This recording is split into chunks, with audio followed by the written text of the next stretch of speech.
Day 21, reading one chapter of the Bible every day until I finish. Alright, it's almost a page long. We got this.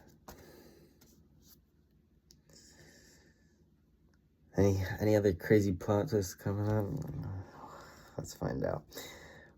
The birth of Isaac. Now the Lord was gracious to Sarah, as he had said, and the Lord did for Sarah what he had promised. Sarah became pregnant and bore a son to Abraham, in his old age at the very time God had promised him.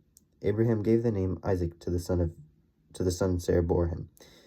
When his son Isaac was 8 days old, Abraham circumcised him, as God commanded him. And Abraham was 100 years old when his son Isaac was born to him.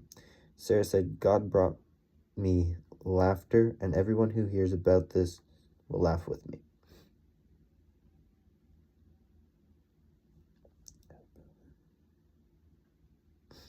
And she added, who would have said to Abraham that Sarah would nurse children? Yet I have borne him a son in his old age. Hagar and Ishmael sent away. The child grew and was weaned, and on the day Isaac was weaned, Abraham held a great feast. I don't know what that means. But Sarah saw that the son whom Hagar and the Egyptian had borne to Abraham was mocking. And she said to Abraham, get rid of that slave woman and her son, for that woman's son will never share in the inheritance with my son, Isaac. The matter distressed Abraham greatly, because it concerned his son. But God said to him, do not be so distressed about the boy and your slave woman. Listen to whatever Sarah tells you, because it is through Isaac that your offspring will be reckoned. I will make the son of the slave into a nation also, because he is your offspring. Early the next morning, Abraham took some food and a skin of water and gave them to Hagar. He set them on her shoulders and then sent her off with the boy. She went on her way and wandered in the desert of Beersheba. When the water in the skin was gone, she put the boy under one of the bushes.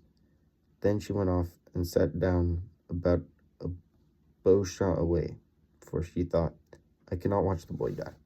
And as she sat there, she began to sob. God heard the boy crying, and the angel of God called to Hagar from heaven and said to her, What is the matter, Hagar? Do not be afraid. God has heard the boy crying as he lies there. Lift the boy up and take him by the hand, for I will make him into a great nation. Then God opened her eyes, and she saw a well of water. So she went and filled the skin with water and gave the boy a drink. God was with the boy as he grew up. He lived in the desert and became an archer. While he was living in the desert of Haran, his mother got a wife for him from Egypt, the treaty of Beersheba. At the time, Abimelech and Phicol, the commander of his forces, said to Abraham, God is with you in everything you do. Now swear to me that here before God that you will not deal falsely with me or my children or my descendants. Show to me in the country where you now reside as a foreigner the same kindness I have shown to you. Abraham said, I swear. Then Abraham complained to Abimelech about a well of water that Abimelech's servants had seized. But Abimelech said, I don't know who has done this. You did not tell me, and I heard about it only today. So Abraham brought sheep and cattle and gave them to Abimelech, and the two men made a treaty.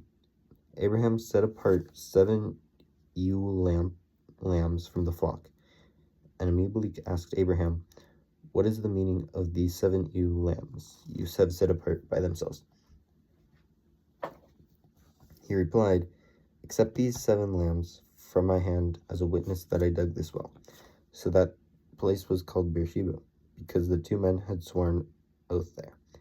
After the treaty had been made at Beersheba, Abimelech and Phicol, the commander of his forces, returned to the land of the Philistines. Abraham planted a tamarisk tree in Beersheba, and there he called on the name of the Lord, the eternal God. And Abraham stayed in the land of the Philistines for a long time. And that's day 21.